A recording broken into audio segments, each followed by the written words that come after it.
প্রতিদিনের মতোই আমি আরেকটি নতুন ভিডিও নিয়ে আপনাদের সঙ্গে হাজির হয়ে গেলাম। তো আজকে আমি বাঁধাকপি ভাজি করেছি, সেগুলোই আজকে আপনাদের সঙ্গে আমি শেয়ার করব। তো প্রথমে আমি এখানে কুচি করে আলু এবং বাঁধাকপি কেটে নিয়েছি। এরপর চুলাতে একটি কড়াই বসিয়ে দিয়েছি, সেখানে আমি তেল দিয়ে দিব। তেলটা যখন গরম হয়ে আসবে সেখানে আমি পেঁয়াজ কুচি এবং কাঁচা মরিচ দিয়ে দিব, তারপরে জিরা ছিটিয়ে দিব। এগুলো একটু হালকা আঁচে ভেজে নেব। তারপর এখানে আমি দিয়ে দিব হলুদের গুঁড়ো এবং দিয়ে দিব পরিমাণ মতো লবণ।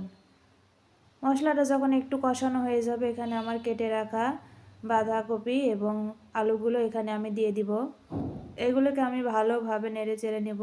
তারপর একটি ঢাকনা দিয়ে ঢেকে দেব। কিছুক্ষণ পর আবার ঢাকনা উঠিয়ে এগুলোকে আমি নেড়ে দিব।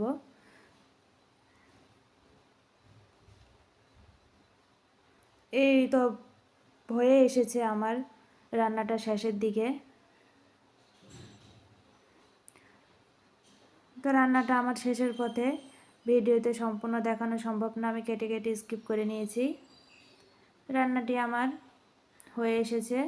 এখন আমি একটি প্লেটে এগুলোকে সার্ভ করে নেব। তো রান্নাটি কেমন হলো অবশ্যই জানাবেন। ভালো লাগে